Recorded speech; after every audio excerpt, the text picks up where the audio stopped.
പശ്ചിമേഷ്യ കലുഷിതം തന്നെ. വൈദ്യുത നിലയങ്ങളും പാലങ്ങളും അടക്കം ആക്രമിക്കുമെന്ന് അമേരിക്കൻ പ്രസിഡന്റ് ഡൊണാൾഡ് ട്രംപ് പറയുന്നു. ഇന്നലെ ഇറാന്റെ ആക്രമണത്തിൽ പരിക്കേറ്റ 9 ഇന്ത്യൻ നാവികരിൽ 2 പേരുടെ നില അതീവ ഗുരുതരമായി തന്നെ തുടരുകയാണ്. ഒപ്പം ഗൾഫ് രാജ്യങ്ങൾക്ക് നേരെയുള്ള ഇറാന്റെ ആക്രമണങ്ങളിൽ പ്രതിഷേധവും ശക്തമാണ്.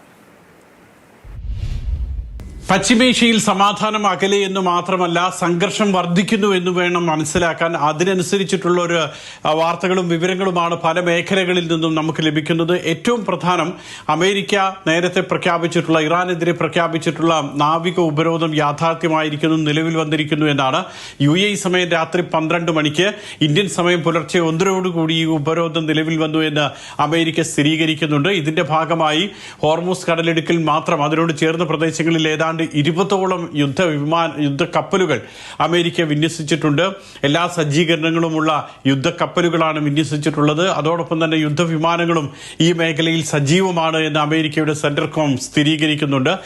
ഇറാന്റെ തുറമുഖങ്ങൾ, ഇറാന്റെ തീരപ്രദേശങ്ങളൊക്കെ ഉപരോധിക്കുമെന്നാണ് അമേരിക്ക വ്യക്തമാക്കുന്നത്. ഇതിനെ മറികടക്കാനുള്ള നടപടികൾ ആരംഭിച്ചതായി ഇറാനും അറിയിക്കുന്നുണ്ട്. അതുകൊണ്ട് തന്നെ ഈ മേഖല കൂടുതൽ സംഘർഷത്തിലേക്ക് പോകുമെന്ന് ഉറപ്പാണ്.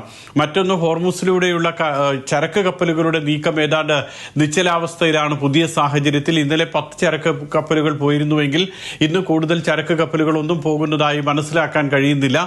അതോടൊപ്പം കുവൈറ്റിലേക്കും ബഹ്റൈനിലേക്കും ഇറാന്റെ ഭാഗത്തുനിന്നും ആക്രമണ ശ്രമങ്ങൾ ഉണ്ടാകുന്നുണ്ട്. അതൊക്കെ ആകാശത്ത് വെച്ച് ഡ്രോണുകളും മിസൈലുകളും തകർത്തതായി ഇരു രാജ്യങ്ങളിലെയും പ്രതിരോധ മന്ത്രാലയങ്ങൾ വ്യക്തമാക്കുകയും ചെയ്യുന്നുണ്ട്. ഇറാനിലേക്ക് കൂടുതൽ ശക്തമായ ആക്രമണം നടത്തുമെന്നുള്ളതാണ് അമേരിക്കൻ പ്രസിഡന്റ് ഡൊണാൾഡ് ട്രംപിന്റെ പ്രഖ്യാപനം. അടുത്ത ആഴ്ചയായിരിക്കും ഇറാൻ കൂടുതൽ സങ്കടകരമായിട്ടുള്ള ദിവസങ്ങളെ നേരിടേണ്ടി വരിക എന്ന് ട്രംപ് പറയുന്നുണ്ട്. അതോടൊപ്പം തന്നെ ഇറാനിലെ പാലങ്ങൾ തകർക്കും, ഊർജ പ്ലാന്റുകൾ തകർക്കുമെന്ന് ട്രംപിന്റെ ഭീഷണിയുമുണ്ട്. ഇത്തരത്തിൽ ഈ മേഖല കൂടുതൽ സംഘർഷാവസ്ഥയിലേക്ക് പോകുകയാണ്. അതേസമയം വ്യോമഗതാഗതത്തെ കാര്യമായി ഇതൊന്നും ബാധിച്ചിട്ടില്ല. വിമാന സർവീസുകളൊക്കെ ഏതാണ്ട് സാധാരണ നിലയിൽ തന്നെയാണ് പോകുന്നത്. അന്താരാഷ്ട്ര വിപണിയിൽ ക്രൂഡ് ഓയിലിന്റെ വില നേരിയ തോതിൽ വർദ്ധിച്ചിട്ടുമുണ്ട്. ദുബായിൽ നിന്നും സുരേഷ് വെള്ളിമുറ്റം, മാതൃഭൂമി ന്യൂസ്.